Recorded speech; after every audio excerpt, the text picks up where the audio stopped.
Dice Emiliano García Paje, que es uno de los varones socialistas, del cual a su vez dicen que está ya posicionándose para heredar los restos del naufragio de lo que quede del partido sanchista a partir del próximo mes de enero de 2024, que como el Chiquitín, que es este señor que gobierna en Cataluña, ya saben, los de la raza superior, el supremacista Pere Aragonés, que cada vez que se ve con el figura, pues le llega por aquí aproximadamente, oye, para que veas, Pedrito, que no solamente hablo mal o no hablo mal permanentemente de ti, alguna cosa te he de reconocer, bueno, tienes buena planta, tienes buena figura y tal, y cada vez que te ves, pues por ejemplo con Pere Aragonés, es una pena. Digo que, dice Paje, que como Aragonés vuelva a cometer la osadía de montar un referéndum ilegal, alentar un golpe de Estado, sacar unas urnas fake a la calle con un referéndum o con un formato el que le quieran dar y con un censo inventado e ilegal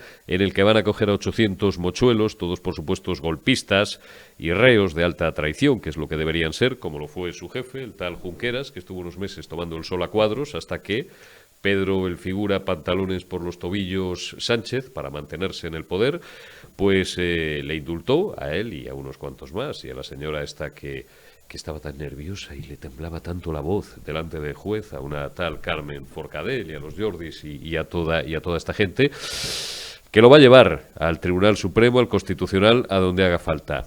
Mira, Paje, tiene más credibilidad, pues, ¿qué te voy yo a decir? Un trilero de los de la calle Sierpes, moviendo el garbanzo, que nunca lo mueven porque normalmente no hay garbanzo en ninguno de los tres cubiletes, que tú diciendo estas cosas.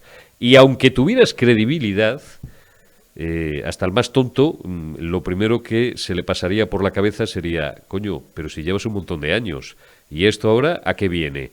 A que dentro de 6 semanas, políticamente, te van a cortar porque las encuestas te van de culo y cuesta abajo, como se dice en mi tierra. Ha estado aquí recientemente, lo recordáis, la número 2 del Partido Popular de Castilla-La Mancha, Carolina Aguado, y en los últimos meses hemos tenido 2, yo creo que hasta 3 veces a Paco Núñez, al secretario general de los populares castellano-manchegos, que tienen un plan para Castilla-La Mancha, para levantar del marasmo y de la miseria y del olvido en el que estos tipos tienen sumida a una gran tierra y a una gran autonomía como es Castilla-La Mancha.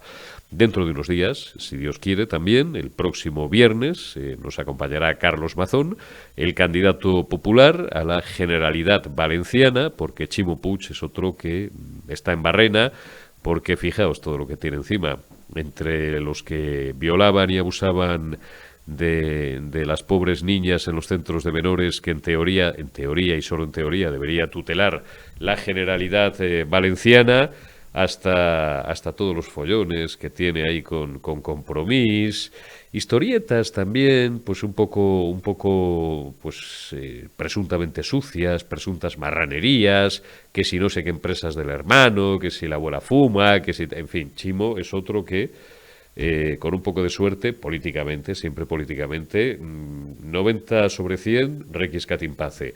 Lambán, pues no lo tiene mucho mejor. El único, paradójicamente, y Armengol, cuidado con Armengol, con la que salía de copas, cuando todos los demás pues teníamos que someternos a unas regulaciones muy estrictas en aquella desgracia que sufrimos no hace tanto, y que sabéis que en YouTube no podemos llamar por su nombre porque nos pegan el estacazo. Armengol es otra que la veo y no la veo. El único que lo tiene un poquito más claro, ¿no? Quizás, atendiendo a las encuestas, a los sondeos internos de los partidos, no estas cosas que leéis en los medios generalistas, que están cocinados y que son absolutamente salchicheros y orientados en función de la línea editorial del baranda del medio que los paga, ¿no? Las encuestas internas de las que dispone el Partido Socialista, como el Partido Popular, dentro de unos minutos tendremos aquí a Mario Garcés, tiene las suyas, como Vox tiene las suyas. Esas son buenas, dentro de lo buena que pueda ser una prospección demoscópica, En el caso de las generales, a 7, 8 meses vista. En el caso de las autonómicas ya están ahí encima, 6 semanas, 6, 7 semanas, ¿no? Esas son buenas, digo, porque cuestan dinero. Y Fernández Vara parece que es quizás el único varón socialista que lo tiene realmente claro, cosa que no acabo de explicarme. Mis grandes y mis mejores amigos y amigas son extremeños y extremeñas, y están que fuman en pipa. ¿Por qué? Porque les siguen humillando, les siguen vejando, les siguen pisoteando, les siguen insultando, mintiendo, meando en la cara, con perdón, y lo repito ya demasiadas veces, y además exigiéndoles que digan que lo que pasa es que está lloviendo.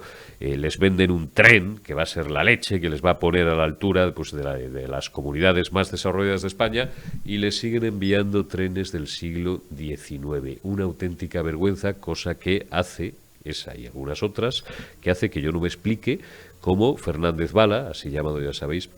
¿Por qué? Porque le gustaba la velocidad, hasta que le paró la Guardia Civil, que los extremeños sigan apostando por Fernández Vara. Es que yo no lo entiendo. Que personalmente, y conocemos mínimamente al personaje, no es mala gente, es una buena persona, de verdad. Es un tipo de trato afable. Además, joder, este está romanizado, cosa no menor hoy en día, habida cuenta de la ganadería que se sienta en algunas de las más altas instituciones del Estado, ¿no? No siendo la menos importante de ellas el propio Consejo de Ministros. Fernández Vara es un señor médico de profesión y bueno, muy bueno. Pero políticamente, pues en fin, deja bastante que desear. También es verdad que el panorama del Partido Popular en Extremadura pues es un poquito complicado, ¿no? Y sobre todo después de declaraciones un tanto extrañas hechas recientemente por quien pasa por ser allí la líder del Partido Popular, o la que creo que está ya designada formalmente como candidata de la formación que preside Alberto Núñez Feijóo para Extremadura. ¿A dónde quiero llegar? Pues quiero llegar a que quedan 6 semanas para una cita muy importante. Creo que ya lo dije el otro día en el editorial y lo voy a volver a repetir. Menos fijarnos, que ya lo sé que es importante, en lo que viene dentro de 7 meses, y más estar en lo que hay que estar ahora mismo, partido a partido, como dice el Cholo. Y mis simpatías son más madridistas que atléticas, pero desde luego yo siempre defenderé a los 3 equipos madrileños, a mi querido Rayito también, que le tengo yo mucho cariño, y a Lega y a los buenos amigos de Getafe y tal. Pero como dice el Cholo, partido a partido. Y el primer partido que hay que jugar es darle una patada en el trasero al figura, pantalones por los tobillos, con los nacionalistas, con los golpistas y con los proetarras Sánchez, en el trasero. Que le vamos a hacer de todos los varones socialistas que pían mucho, que son muy chulitos en las redes sociales, que hacen alguna deposición como diciendo bien pared, pero luego llega el Comité Federal y se callan como esa profesión la más antigua del mundo en Cuaresma, porque no tienen huevos para decirle al líder, al sátrapa, a amado líder, al absoluto dominador de lo que ya no es el Partido Socialista, de lo que es el Partido Sanchista, pues lo que realmente piensan de él. Y es que se les están yendo los votos por el sumidero, porque la mayoría de los castellano-manchegos, y me estoy refiriendo a la mayoría de los castellano-manchegos que votan al Partido Socialista, están hasta, no lo vuelvo a repetir por segunda vez, hasta las bolitas de que aquí las únicas autonomías que cuenten para el figura sean Cataluña y el País Vasco. Cataluña porque dieron un golpe de Estado y no solamente se lo han perdonado, sino que además se lo aplauden con las orejas. Basta atender a las declaraciones de los portavoces gubernamentales. Y el País Vasco, ¿qué os voy a decir?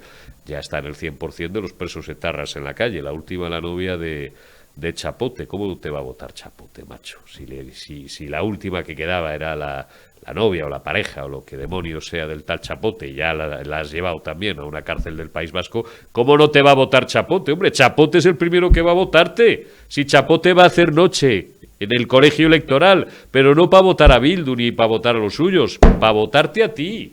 Lo siguiente será sacar a todos los presos etarras a la calle. Y Otegi del Endacari. Ese será el peaje, y nos lo va a contar luego, porque hemos charlado un rato largo y tendido con Mario Garcés. Ese será el peaje, si gana, que no va a ganar, si gobierna, que no va a gobernar, que va a tener que pagar Pedro Sánchez Castejón, ¿Queréis eso los votantes socialistas? Muy bien.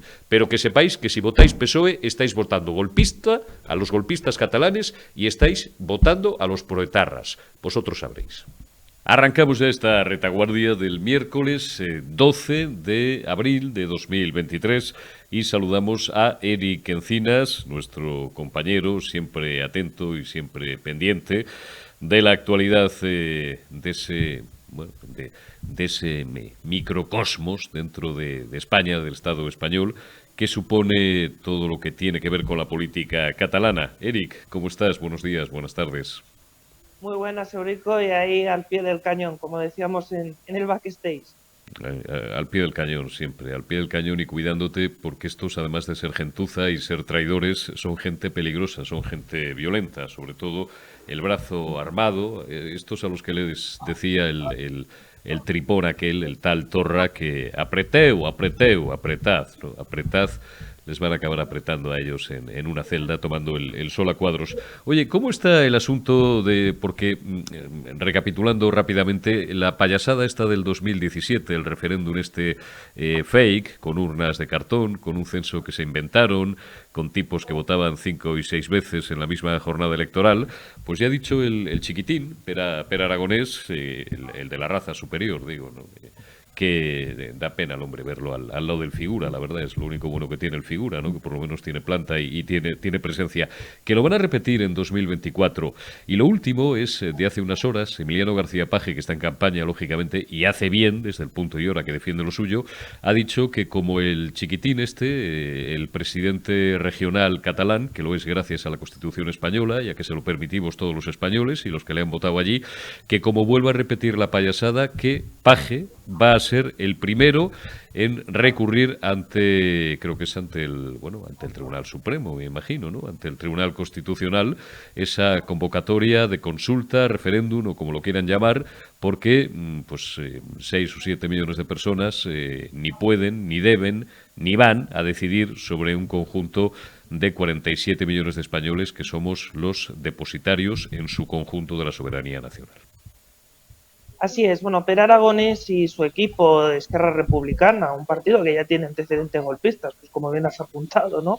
En el 2017 con el referéndum del 1 de octubre ilegal, pero es que además hubo otro referéndum antes, el de 2014 que hizo Artur Mas el 9 de noviembre, y ahora van a por el tercero en 2024, que también sería para decidir sobre la hipotética independencia de Cataluña. Lógicamente ya, como estabas apuntando, hemos visto reacciones de García Paje en ese sentido, de que sería inadmisible y que recurrirían a ese tipo de referéndum, pero lo cierto es que la Generalidad de Cataluña, al margen de que esté en horas bajas del separatismo y que esté cercado no solo el Club Barcelona, ¿no? También símbolo que utiliza el separatismo, sino que la propia TV3 está en caída libre, están ahora mismo en horas bajas, pero sigue estando en las instituciones y siguen maniobrando y terciendo la cuerda cada vez más a la mayoría de la sociedad catalana, invocando, insisto, un referéndum de cara a 2024 de independencia, y ya preparan también un sorteo para 800 catalanes decidan cómo quieren enfocar ese hipotético referéndum de independencia. Pero está claro que, como hay que recordar continuamente, un referéndum de ese calado, de ese estilo, no está permitido en España. Lo que está permitido, en todo caso, y llegando a un acuerdo, es un referéndum a nivel nacional y que voten todos los españoles sobre una decisión que, por supuesto, repercute a todos los españoles porque tiene consecuencias políticas, económicas y sociales muy importantes.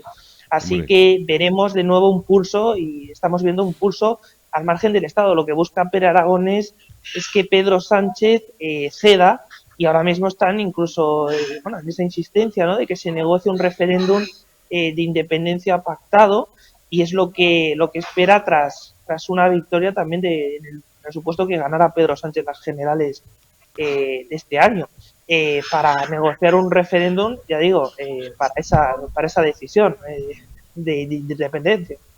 Bueno, va a ser otro referéndum payaso, en cualquier caso, otra payasada, porque que 800 sujetos, que además, lógicamente, estarán pues muy bien seleccionados, igual que el figura selecciona a los abuelos con los que juega la petanca, o a los chavales de Parla, a los que va un día pues por su apartamento a fingir que se interesa por lo putas que las pasan económicamente y tal, y resulta que alguno de ellos es el hermano del baranda de las Juventudes Socialistas. Digo, los 800 individuos estos pues estarán elegidos entre lo más granado del golpismo y del mundo ese políticamente delincuencial, porque es un delito el traicionar la unidad de España, ¿no? Es violar la Constitución, y únicamente pues los que terminaron unos meses en la trena pues se indultaron, pues claro, porque Pedro Sánchez, si quiere seguir unos meses más en el poder, pues se tenía que bajar los pantalones.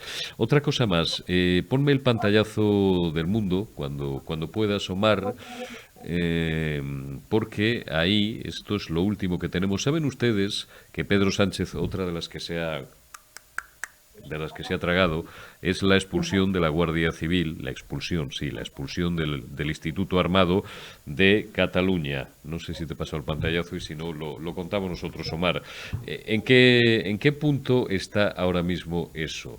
La Guardia Civil, lamentablemente, que es noticia en las últimas semanas, porque teníamos una dirección. Joder, me pasaron ayer, ya sé que soy poco original, yo llego 2 días tarde a estas cosas. Me pasan ayer un meme que decía, era un meme cariñoso, cariñoso, señora Gámez, no se encabrite usted, que tenía la tal Gámez tenía más propiedades que la aloe vera, que cada día le encontraban una nueva. Bueno, ya saben que el ingenio del pueblo español es prácticamente inagotable. Esto es el mundo de ayer por la tarde, por la noche. Bueno, la edición digital, refrescan continuamente.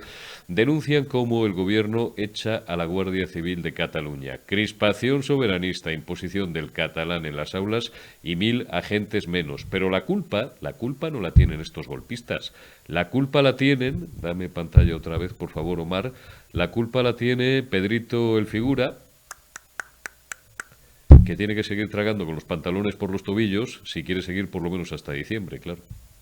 Así es, son nuevas concesiones, es decir, es una de las concesiones, expulsar a las fuerzas y cuerpos de seguridad del Estado de Cataluña, pero a las del Estado, a las que representan al conjunto de España, porque eso no me refiero entonces a los Mossos de Escuadra, que es un cuerpo autonómico, que también han recibido reducciones y también están al límite en muchas comisarías, no obstante, pero lo que quieren echar es a la Policía Nacional y a la Guardia Civil. De hecho, este proceso de desmantelamiento en Cataluña, que yo he hablado también con agentes, precisamente hoy estaba hablando con un agente de la Guardia Civil, que le he dicho que iba a comentar este tema, pues han reducido 1000 agentes ya en Cataluña bajo una alerta terrorista, seguimos en alerta terrorista, hay que recordarlo, porque parece que se nos olvida, con un aumento de la delincuencia en Cataluña notable, y que no puedan ni acudir ni a las llamadas de emergencia, muchas veces de 112, porque no se lo permiten. Es decir, o sea, vemos un proceso total de desmantelamiento. Ya digo, 1000 agentes menos de la Guardia Civil, les reducen competencias en Cataluña para que tengan un papel más que nada poco notorio, lo mínimo dentro de sus posibilidades, y que todo lo acapare los Mossos de Escuadra y la Guardia Urbana. Y además de eso, ahora mismo están al límite, 3.100 agentes únicamente, aproximadamente, de la Guardia Civil en Cataluña, del Instituto Armado, y por otro lado también ocurre lo mismo en la Policía Nacional, que aparte recibe un acoso permanente, como también lo hemos visto con sus hijos, incluso, que también lo denuncian los agentes, ¿no?, en Cataluña, cómo reciben acoso a veces por ser los padres agentes del Estado, o bien de la Policía Nacional o de la Guardia Civil. Son varias de las quejas que exponen, ¿no? Y además de eso, el 25% que no se cumple, que también pues hace que huyan el 25% de castellano en las aulas, que hace que que se incumplan las leyes, porque eso estaba dictado por el Tribunal Supremo y no se está cumpliendo, y entonces hace que los policías vean insostenible mantenerse así, en esas condiciones, y sin considerar a Cataluña, como se pide desde Jusapol, por ejemplo, que se considere una zona de singularidad y de por lo tanto, que tenga una consideración, ¿no?, el tema como está de grave, y bueno, y eso entra en la línea de incluso de la Vía Layetana. Quieren hacer también en la comisaría, quieren convertirla en un museo, dicen los separatistas, donde se han hecho torturas. Es decir, que todo eso entra en el paquete, es decir, ir desmantelando a las fuerzas y cuerpos de seguridad del Estado, y además dejarlas en mal lugar. Ese es el objetivo fundamental de todo este plan. Y lógicamente, como bien has dicho, Eurico, no se entendería ese plan, no estaría teniendo éxito ese plan sin el gobierno de Sánchez. A paquete, el que si tuviéramos un presidente digno de tal nombre les mete, les tendría que meter, ¿no? No Pedrito, el figura pantalones por los tobillos Sánchez, que tragará y tragará y tragará hasta que los españoles le despidamos de su actual empleo, que es el de presidente del gobierno. Porque, y esto lo voy a empezar a repetir mucho a partir de ahora, Pedrito, te dije ayer, y te vuelvo a repetir hoy en el editorial, en el campanazo, que te sientes muy seguro y vas de sobrado por la vida porque eres presidente del gobierno, pero cada día que pasa te queda un día menos para dejar de serlo. Y al fin y al cabo, no te vengas tanto arriba, ni con los chavales de que, bueno, pues legítimamente, oye, expresan su protesta en un mitin, un día los del Frente Obrero, otro día unos vecinos, paisanos míos, gente brava, que te chillaron de lo lindo, también a ti, a, ¿cómo se llama el ministro del Interior, un tal Marlaska, porque tuvisteis la cara dura de iros a reír del sufrimiento de la gente porque se quemó media sierra de la Culebra y os fuisteis allí a hacer la foto y claro, pues os dijeron lo mínimo que os podían decir. Digo que eres un empleado nuestro. Eric Encinas, los que nos están viendo, yo mismo, te pagamos el sueldo, Pedrito. Cúrratelo, hombre, ten un poquito de respeto a los que te votan, por supuesto, y a los que no te votan también. Último asunto que quería yo tratar contigo, Eric, diario El País, pon cuando pueda asomar el pantallazo, la sequía. Toma, la sequía, esto no lo escuchaba yo desde los tiempos del generalísimo Franco, del dictador, como parte de la audiencia prefiera, ¿no? Los de izquierdas lo llaman el dictador y hay gente todavía que, bueno, pues como estamos en un país en el que hay libertad de expresión, pues se siguen refiriendo a él como el general Franco, el generalísimo. Otros dicen el anterior jefe del Estado, que ya no lo es. Bueno, se hablaba en aquellos tiempos, en los 50 y los 60, de la pertinaz sequía. ¿Qué demonios tiene que ver la sequía con la turismofobia? Explícamelo y explícaselo a nuestros espectadores. Pues sí, bueno, como estamos en tiempos de locura, todo ocurre, ¿no? Desgraciadamente, bueno, el tema de la sequía es grave. El tema de la sequía hay que tomárselo en serio porque es verdad que está lloviendo menos en estos últimos tiempos y por lo tanto, pues falta agua, hay escasez de agua. Ahora bien, el plan es pésimo, el plan de la Generalidad de Cataluña, y esto antes de tu pregunta me gustaría contestarlo. El plan es pésimo y por lo tanto no es suficiente para paliar este problema. Además no ha sido previsor. Por lo tanto, ha habido un fallo claro de la Generalidad de Cataluña. Dicho esto, el tema de que han relacionado con la turismofobia se debe a que dicen que cuantos más turistas vienen y que no están informados, pues como están gastando también agua, pues que eso es un despilfarro, ¿no? Que vengan tantos turistas y que gasten agua. Pero claro, los turistas realmente no tienen la culpa, es decir, no tienen la culpa del temporal y lo que vemos es que se aprovecha cualquier excusa para cargar contra el turismo. Y hay que recordar que el turismo, por parte de tanto del Ayuntamiento de Barcelona, de Ada Colau, como por parte de las fuerzas separatistas y sobre todo de la CUP, que hace pintadas, por ejemplo, a buses turísticos, etcétera. Pero esto hay que recordarlo, que es una de las principales los servicios del turismo es una de las principales beneficios, o sea, trae beneficios económicos muy importantes a esta región española. Por lo tanto, si se cargan el turismo también poco va a quedar, entre que están desapareciendo industrias importantes porque optan por otros, por Madrid o por otras regiones, por los problemas de estabilidad, pues imagínate si además se carga tan fuerte contra el turismo, ¿no? Está claro. Eric Encinas, periodista, analista político y joven valor, joven ya no consolidado valor del periodismo en Cataluña y en el resto de España y sobre todo y por encima de todo, amigo. Cuídate, sigue abrazo, luchando, Eurico. sigue informando y nos vemos dentro de unos días en la retaguardia. Te envío un abrazo. Un abrazo. Continuamos en la retaguardia de este miércoles 12 de abril, iba a decir marzo, pero no, estamos ya en abril de 2023 y saludamos a nuestro buen amigo Mario Garcés, portavoz adjunto del Grupo Popular en el Congreso. Don Mario, muchísimas gracias. Muy buenas noches. Buenas noches por haberte acercado a estas, bueno, no es muy tarde, pero tampoco es pronto, a estas horas digo, a los estudios de Periodista Digital. Oye, estoy altamente preocupado y no sé si compartes mi inquietud. No hay precedentes de un gobierno que se permita el lujo de amenazar, ya sea por burofax, por carta o en la servilleta de un bar, de forma hológrafa, mecanografiado o con Arial del cuerpo del ordenador que utilicen, a una de las mayores empresas españolas. Y vamos a hacer pequeño recorrido histórico muy breve. Es decir, hemos pasado de que los empresarios son unos miserables, unos avaros, unos robaperas, unos tacaños, unos fastidiobreros, pues a decir que prácticamente que no tienen ningún derecho a llevarse su sede social fuera de España. Primero les llaman antipatriotas, después de insultarles, y como esto de antipatriotas ya les entra por un oído y les sale por otro y hacen bien, ahora les amenazan, y usted sabe de estas cosas, nada más y nada menos que con la agencia tributaria. Hablo de la carta, para mí, absolutamente bolivariana e inadmisible en términos democráticos y de economía de libre mercado, que ha tenido a bien remitirle el gobierno de España, el todavía gobierno de España, a los señores, no sé si a don Rafael del Pino o a la cúpula de Ferrovial. Bueno, voy a empezar por hacer un pequeño viaje casi sentimental hace 20 años, ¿no? Hace 20 años España era el 7º país económico del mundo. Es decir, éramos la 7ª potencia entre las economías avanzadas del planeta. Sí, señor. 7 de las... a las reuniones del G7. Sí. Y podríamos haber entrado en el G8 de no haber hecho ciertas cosas mal, que también hay que reconocer. Sí. A partir de ahí, 7 de las 10 principales empresas concesionarias de infraestructuras del mundo eran españolas.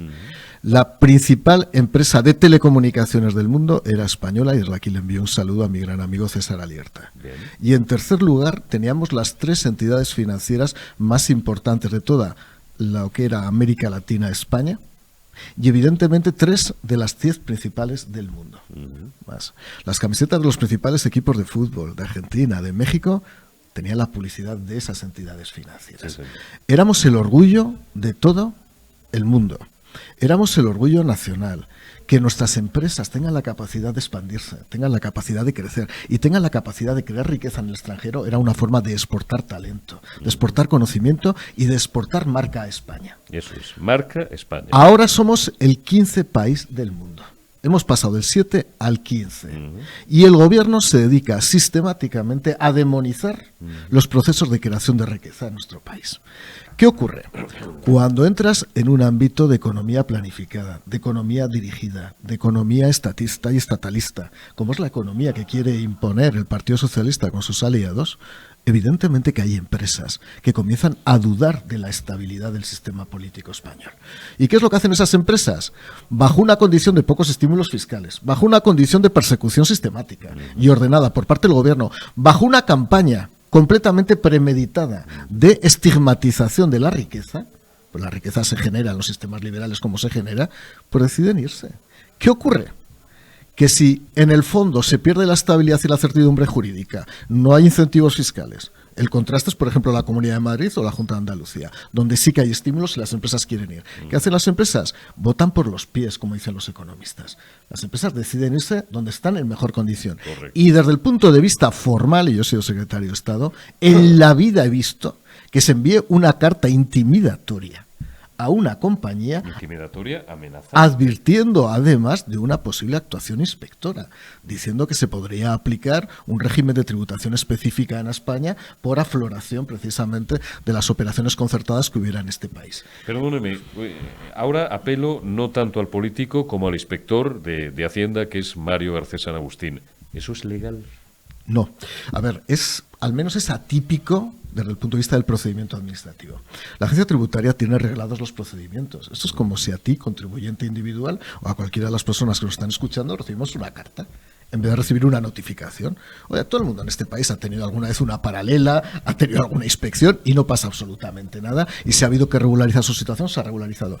Pero imaginemos que una empresa cualquiera, o un ciudadano cualquiera, recibe una carta intimidatoria. Tenga usted cuidado lo que hace porque le envío a la agencia tributaria. Eso solo pasa en regímenes equinocciales, es decir, en el Ecuador brasileño, o pasa evidentemente en sistemas políticos en descomposición. Yo se lo dije a Chiqui el otro día en el Congreso de los Diputados, están pasando cosas que lo que hacen es evidenciar una notoria degradación del sistema político-administrativo español, y me llamó antisistema. Antisistema es enviar una carta amenazando a una empresa. Eso sí que es antisistema. Pero usted, que es un parlamentario contundente en el contenido, pero respetuoso en las formas, no quiero forzarle a decir nada que no quiera decir, pero al menos con suavidad, ¿usted cree que Chiqui Montero, la ministra de Hacienda, sabe de lo que le estaba usted hablando?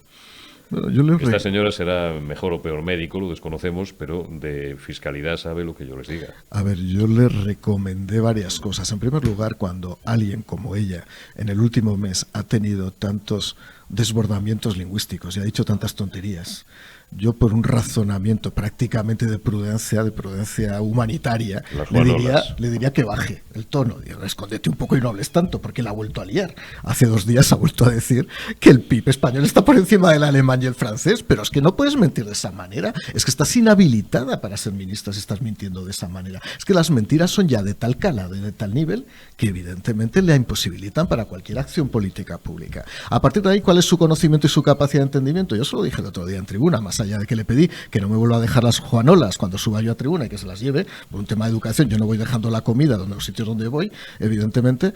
A partir de ahí le dije que no me malinterpretara.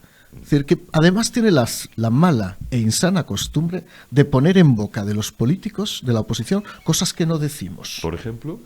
Bueno, me dijo que yo había dicho que estábamos en un modelo antidemocrático, que el poder era antidemocrático. Yo no dije eso. Solo dije, usted tiene un problema de intelección, usted tiene un problema de conocimiento, o usted ha depravado tanto y ha degradado tanto el discurso político que se dedica también a intoxicar respecto al contenido de las declaraciones que hacemos los demás. A partir del conocimiento que tenga hacendístico, mínimo, evidentemente mínimo. Es verdad, si yo tengo un accidente un día en Sevilla y ella está operando, pido por favor que nadie me lleve, porque lleva muchos años sin estar practicando, pero desde luego, si tuviera alguna consulta fiscal, no se la haría a ella, evidentemente. No, y este tipo de cosas a las que están tan acostumbrados los socialistas, confundir el criterio de Domingo con el de Caja, o bueno, pero esto ya no es Chiqui Montero, esto es Escrivá, ¿no?, que tiene la mala tendencia. Este sí tiene pecado, porque este sí sabe de confundir, por ejemplo, en el caso de los autónomos, el ingreso con el beneficio, que de verdad es para, no quiero decir ninguna barbaridad, no, es que tienen ustedes que tributar por el ingreso. Coño, perdón, tendremos que tributar por el beneficio, no por el ingreso. El beneficio es lo que nos queda después de que nos rapiñen ustedes cada vez más a impuestos. Bueno, eso pasó con el impuesto, el nuevo gravamen, que no lo llamaron gravamen de manera espuria, sino prestación patrimonial de carácter obligatorio coactivo, que eso se llama gravamen, o sea, ya vale de los eufemismos, o sea, la utilización de eufemismos en este país. No, eso es meterte la mano en el bolsillo. Exacto, es meter la mano en el bolsillo. La normalización, lo normal. A mí cuando dicen lo normal me pone muy nervioso cuando dice lo normal el Partido Socialista Obrero Español, porque lo normal para un liberal será lo que sea normal para mí, no lo que sea normal para ti, que es un concepto de nivelación social, ¿no? Pero recuerdo efectivamente que los impuestos a las grandes fortunas y el impuesto sobre todo a las eléctricas y a los bancos, efectivamente recaía sobre los ingresos, no sobre los beneficios. Claro. Pongamos un caso para que nos entienda todo el mundo. Una familia española tiene 1.000 de ingresos al año y tiene 1.200 de gasto. Evidentemente le faltan 200 euros. Pues imagínense que les hicieran tributar por los 1.000. Si no tendrían capacidad, porque los gastos han superado los ingresos. Si es que es de sentido común, las rentas societarias o personales se tributan esencialmente por lo que son, por los beneficios en el caso de las sociedades mercantiles, como no puede ser de otra manera. Está absolutamente claro. Cambiamos de asunto, dejamos el desorden de las cuentas del Estado, que os van a dejar de aquí a 6-7 meses, y vamos a hablar mínimamente de política, que para mí no es política, es hablar de un golpe de Estado, es hablar de traición. Bueno, estos siguen repitiendo por activa, pasiva y perifrástica, sobre todo este señor, Pere Aragonés, ¿no?, que es presidente de la Generalitat, porque así se lo permite y le faculta la Constitución, que lo van a volver a hacer, que van a volver a dar un golpe de Estado, que van a volver a sacar unas fake a la calle con un referéndum que se van a inventar. Hablan de 800 mochuelos, ¿no?, un muestreo, una cosa un poco rara he oído últimamente y tal. Y ahí tienes a Emiliano García Paje abriéndose la camisa, diciendo como Fraga la madrugada del 24 de febrero, disparen contra mí, como haga esto voy a ser el primer presidente autonómico en recurrirlo ante el Constitucional.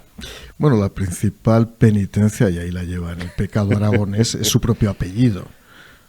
es una lástima como No aragonés. quise hacer antes el es chiste, una pero me lo has lástima dejado que mal, como Javier. aragonés te apellides aragonés, pero desde luego acuérdate que Cataluña formó parte de la corona de Aragón durante muchos siglos, simplemente por saberlo y por volver a recordar la historia de este país. Por ¿no? ejemplo. Por lado, llevas desde luego el pecado en la penitencia es tu apellido. En segundo lugar, a Paje le van muy mal las encuestas. Hoy Pero por mal, hoy mal, le van muy mal y él es consciente. Entonces, ¿qué es lo que hace? Intentar virar lingüísticamente a un discurso más duro, donde cree que puede captar parte de ese discurso conservador manchego, castellano-manchego, que evidentemente se está yendo al Partido Popular. Yo simplemente a aquellos votantes que ahora ingenuamente pudieran dudar de Paje, que por cierto, tengo muy buena relación personal con él, lo conozco perfectamente cómo se maneja desde el punto de vista personal. Como dice un amigo mío, que es un cachondo, lo cortés no quita Exactamente, lo lo cortés y lo aragonés tampoco y lo quita aragonés lo tampoco. cobarde, en este caso de aragones, ¿no? Sí que diría una cosa, aquí no vale con una mera declaración verborreica a unas 6 semanas de las elecciones.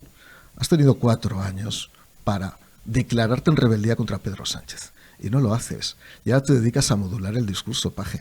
Y sabes que has jugado a eso sistemáticamente. Pero no penséis que los ciudadanos son tontos, los castellano-manchegos no son tontos, porque la gente ya os ha cogido la matrícula. Ya ese discurso de la yenca, de voy y vuelvo, en función de la conveniencia demoscópica, en función de si hay elecciones o no, ya no satisface a nadie. Es más, creo que os perjudica. Por lo tanto, bueno sería, Emiliano, y lo digo con todo el cariño del mundo, que esto que estás diciendo lo digas desde el primer minuto y que actúes responsablemente tú y tu gobierno. Y si Sánchez hace lo contrario, te hace un derecho penal a la carta. Y si Illa, tu compañero de Cataluña, viene a reconocer de manera contundente y sistemática que es posible que haya una especie de consulta, ya veremos cómo, pero una consulta, por cierto, no reconocida ni constitucional ni estatutariamente, que te reveles ese mismo día y que digas hasta aquí hemos llegado y que volváis otra vez al origen del Partido Socialista Obrero Español. Partido de Sánchez OE, que es el Partido Socialista Obrero Español, Partido Sánchez OE, ya se ha acabado. Ahí. Volved al Partido Socialista si tenéis un poquito de orgullo y un poquito, evidentemente, de valentía, y si no, olvídate de hacer estas declaraciones. Ahí estamos. Paje es uno de los que peor lo tienen. Hemos tenido en los últimos 2 meses, ha estado por aquí Paco Núñez, que como sabéis es el líder del Partido Popular en Castilla-La Mancha, y el otro día, no hace ni una semana, pues estuvo también aquí conmigo Carolina Aguado, su número 2. Tienen absolutamente claro el proyecto. Hablamos de la guerra del agua, hablamos de un montón de cosas, ¿no? Pero no es el único que tiene un panorama bastante negro. Chimo Puig en Valencia, pues está que le veo y no le veo. Y tu paisano, y sé que también tienes buena relación personal con él, con Javier Lambán, pues está ahí en el alambre también. El único que parece que lo tendría un poquito más claro sería Guillermo Fernández Vara. No sé hasta qué punto, pero... Si atendemos las encuestas, ahora mismo hay muchas probabilidades de que el bloque de la derecha, y lo digo de manera clara, tanto en Castilla-La Mancha como en Aragón, como en la Comunidad Valenciana, incluso en Baleares, podamos retomar el poder. Esa es la realidad, ¿no? Y por supuesto, desde luego ya doy por descontado, incluso yo creo que cerca de la mayoría absoluta, evidentemente en Madrid, evidentemente en Murcia y en La Rioja, donde hay un buen candidato. Y faltarían también Asturias y Canarias, yo que son 2 reconozco sitios muy específicos. Y Cantabria, y son sitios muy complicados, Cantabria, está el revillismo muy y es un específicos. tema que yo también pediría a los cántabros, que son gente generalmente cabal, que atienda realmente a la razón y que acabe con el populismo ese rural y ese populismo rural.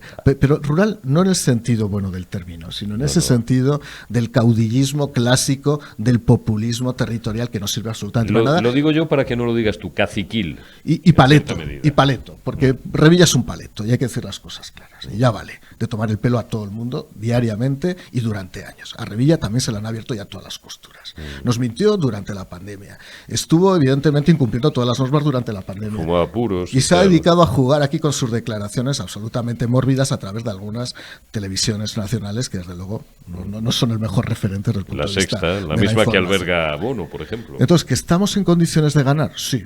Estamos en condiciones de ganar, pero tenemos que gobernar. Por lo tanto, desde aquí lo que pido es un último impulso, un último empujón.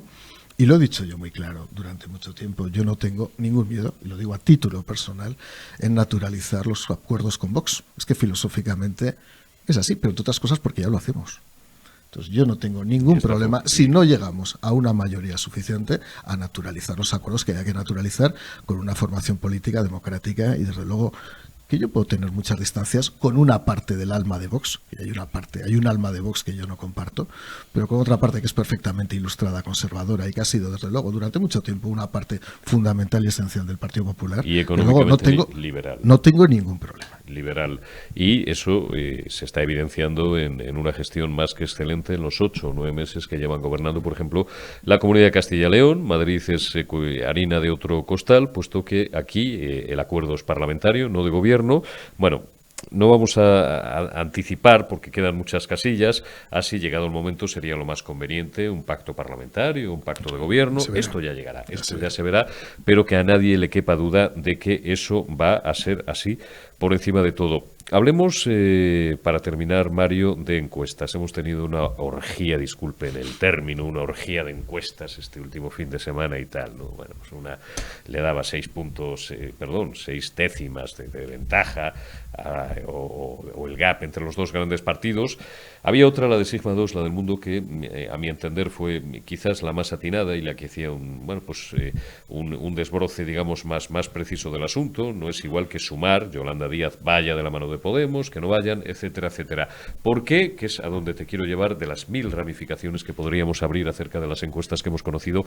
¿Por qué tengo yo la sensación, que la tengo y parece bastante evidente, no hay que ser tampoco muy listo, de que ya en Moncloa el figura y sus 1.300, tropecientos mil asesores y todo su equipo dan por perdido, además es que no se recatan, Bolaños ya lo ha dejado caer en más de una ocasión, dan por perdido el hecho de ser el primer partido y están trabajando ya para volver a reunir, perdonen la expresión, vamos, a toque de retreta, escaño por escaño, a toda la ganadería Frankenstein para gobernar por encima del primer partido, que va a ser el Partido Popular, porque, hombre, en los meses que quedan, tantas encuestas, todas, salvo Tezanos, no pueden estar equivocadas.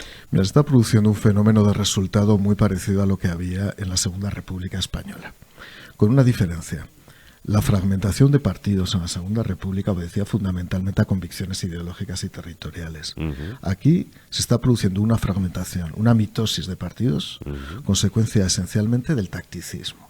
Es decir, desde que se rompió el bipartidismo en España, que por cierto funcionó muy bien durante mucho tiempo, ya sé que sobre esto se podría hablar muchísimas cosas, pero funcionó muy bien, que nos convirtió 40 años de estabilidad democrática y del milagro económico español, esa fue la realidad, con las cosas buenas y malas de cada uno, yo evidentemente defendiendo siempre a la derecha liberal, pero a partir de ahí, con esta división táctica del escenario político, se rompe cualquier tipo de diagnóstico en una semana. La irrupción de una formación política, que en el fondo es la cara B, Sumar, de la cara A, que era Podemos, en una especie de drama histórico en Copenhague, es una especie, ha sido todo una especie de tragedia al estilo Shakespeare, vivida además en el Congreso de los Diputados con la cara de Irene Montero, que posteriormente se le dedicó ya una canción Pablo Iglesias, El Rey Destronado, públicamente, delante además de Ramón Tamames. Todo fue un espectáculo maravilloso que duró 6 horas, ¿no? Pero Irene Montero es la del bolsito de mano. Es la del bolsito de mano. Es la de la cinta blanca. La de la etiqueta, la de la etiqueta peluda esa, efectivamente. La etiqueta peluda, un poco desflecada. Es la desflecada. Nunca mejor dicho, o sea, del perro flauta al desflecado, ¿no? Estas cosas raras, ¿no? Pero conforme se va dividiendo el espacio político, las opciones de resultado varían sistemáticamente. ¿Qué es lo que persigue la izquierda? Efectivamente, Sánchez ha renunciado al PSOE. Sánchez lo que apuesta es por el bloque del Frente Popular. O sea, ya no es ni el sanchismo, es el Frente Popularismo. Entonces lo que aspira es a sumar todos, sumando también con los nacionalistas republicanos, que es lo que pasó en la Segunda República en el año 35 y 36. Correcto. A partir de ahí, pues la gente tiene que darse cuenta de lo que hay. ¿Por qué apostamos? ¿Por la riqueza? ¿Porque nuestras empresas sean las mejores empresas del mundo? ¿Porque crezcamos? ¿Porque obtengamos empleo? ¿Porque seamos el 7º país del mundo? ¿Optamos por ser el 14 país del mundo? El 14 país en igualdad, por cierto, en mi época como secretario de Estado éramos los 5º y los 6º en materia de igualdad. ¿Por qué optamos? ¿Por estabilidad o inestabilidad? Se podrá ser de izquierda o de derecha. Evidentemente yo como liberal yo respeto todas las ideas, yo no tengo ningún problema. Pero lo que no se puede ser es estar constantemente tirando piedras al tejado de nuestra propia edificación constitucional y de nuestro propio progreso. Por lo tanto, las encuestas van a ir cambiando. Y lo que me preocupa es que al final estamos naturalizando y asimilando que las encuestas tanto de unos como de otros acaban teniendo un sesgo que coloca a uno en una posición u otra. Ahora, si cogemos la media, hay alguna página en Internet que evidentemente suele coger la media, evidentemente el cambio de tendencia es estructural, eso no le queda ninguna duda. Y que el Partido Socialista ha renunciado a ganar las elecciones, sí. Si se diera el caso, que evidentemente esperamos, por Dios, y desde luego no solo por Dios, sino para los ateos, por quien sea, que no se produzca la situación de que no gane el Partido Socialista, que se produzca la situación, perdón, que deseamos que no gane el Partido Socialista Obrero Español, sería la primera vez en la historia de la democracia española que un partido que no ha ganado las elecciones a escala nacional intentaría gobernar con hasta 8 formaciones políticas. O sea, este Frankenstein ya crecería de una manera mucho mayor. Y por otra parte, si esta legislatura ha sido una legislatura de hipotecas, de reformas penales express, de concesiones territoriales, de peajes, de indultos a golpistas, ¿qué podría ocurrir en la próxima legislatura? O sea, los ojos hay que abrirlos bien, porque si hasta ahora han conseguido lo que han conseguido, la segunda fase de peticiones ya desde luego nos dejará a todos con la boca abierta. La primera, soltar los etarras a la calle, ya están el 100% supuesto. en cárceles vascas, los siguientes a la calle, Otegi del Endacari. Pero una cosa que pasa, por ejemplo, con el nacionalismo vasco. Si os dais cuenta, la Y vasca, bueno, sí empujan, es el AVE, la llegada del AVE a las tres capitales vascas, pero empujan lo justo. ¿Por qué? Porque también tienen a Bildu, que presiona por temas ecologistas. No les gusta mucho la Y vasca. No es una presión muy importante. Para el nacionalismo vasco, el PNV sí. Para Bildu no. Por eso ya se ha quedado. Lo que les importa, evidentemente, es la salida de los presos de ETA a la calle. Sí, el tema ecologista es muy curioso. Yo, y con esto terminamos, que ya peinamos alguna cana, Garcés y yo más, porque me conservo mucho peor que Mario, recuerdo cómo asesinaron al ingeniero jefe de la central nuclear de Lemóniz, o la cantidad de bombas que pusieron, los más jóvenes no os acordáis, en la autovía de Leizarán, por ejemplo. O todos los chantajes que sufrieron, pagando impuesto político, las Correcto. empresas adjudicatarias de la Y vasca. Yo eso un día lo contaré. Lo contaré cuando pasen bastantes años. Cuando pasen algunos Cuando años. pasamos años, contaré cómo tuvieron que pagar algunas empresas el peaje del impuesto revolucionario a ETA en un momento determinado. Y podremos también contar, a lo mejor, ahora no lo haremos porque comprometeríamos y no vendría al caso, pero no han pasado suficientes años, la historia, y es, en fin, la fuente es el entorno más cercano de un conocidísimo empresario vasco que fue el único que tuvo narices y redaños para plantar cara a ETA, vía pacto con quien fuera, tenía gente que le apoyaba y la historia es conocida, y dijo, a mí me puede pasar algo, pero fíjense, tengo una lista de 100 personas y nunca le volvieron a molestar. El 98% del gran empresariado vasco tuvo que o pagar, algunos muy pocos a gusto y otros, la mayoría, forzados, y otros... Pues el otro día no sé quién decía en Twitter, Mario, pues algún mugroso, alguien de Bildu o del nacionalismo vasco, diciendo que lo del exilio vasco era mentira. Y alguien, una cuenta, pues no era una cuenta conocida, era un ciudadano normal y corriente, le decía, usted se ha dado pocas vueltas por La Moraleja y no ha visto todos los chales que hay en La Moraleja de gente que huyó hace 30 años. Más de 500.000 de vascos tuvieron que salir del País Vasco. Así es. Y eso es... Si el País Vasco hubiera vivido una situación de normalidad democrática, entendida no en el sentido socialista, sino en el sentido más liberal, los resultados electorales en el País Vasco habrían sido radicalmente diferentes. Podemos decir, por tanto, no solamente que en el País Vasco, cuidado, y Cataluña está a 5 minutos de ello, no es que no haya, que no la hay una democracia plena, es que los resultados están adulterados. Desde el punto de vista de lo que ha sido la fuga de población, evidentemente sí. Están adulterados. Mario Garcés, muchísimas gracias por haberte acercado. Muchísimas gracias. Buen trabajo, no te voy a decir buena suerte porque quedan todavía unos cuantos meses, pero buen trabajo parlamentario. ¿En qué estáis Muchas ahora? gracias. Bueno, pues hoy precisamente ahora mismo te dejo y me voy esta noche a Logroño. Tenemos una reunión mañana de campaña en Logroño y la semana que viene tenemos pleno. Estamos esperando que cierren la ley de vivienda. Yo acabo de preparar un proyecto de ley que espero que lo presentemos, lo registremos rápidamente, pues sobre eficiencia administrativa para acabar con las colas y acabar las ineficiencias que hay en la administración. Lo anunciaremos en breve el contenido, lo acabo de redactar esta semana y seguiremos evidentemente la batalla política caso a caso y dos temas muy importantes. El sí es sí, sigue latente, Y Tito Berni vuelve a estar latente. Tito Berni, y el tema este del bienestar animal, como digo yo, el guau es guau, en fin, no olviden el guau es guau, y si se les cuele una rata en el taller o en su fábrica, pues cuidado, ¿eh? Y que las ratas son vertebradas, aunque el Partido Socialista diga que no, las ratas son vertebradas. Sí, era como el lío que se hizo Viviana, creo que era la que se hizo el lío, ¿te acuerdas? Un ser humano, un ser vivo, sí. tenía ahí una pequeña confusión. Como las catástrofes humanitarias, las catástrofes son humanas, no humanitarias, pero bueno, estas cosas son... Mario Garcés, muchísimas gracias por habernos gracias. acompañado y hasta la próxima. Y gracias también a todos vosotros. Mañana más y mejor en la retaguardia. Cuidaos y hasta mañana.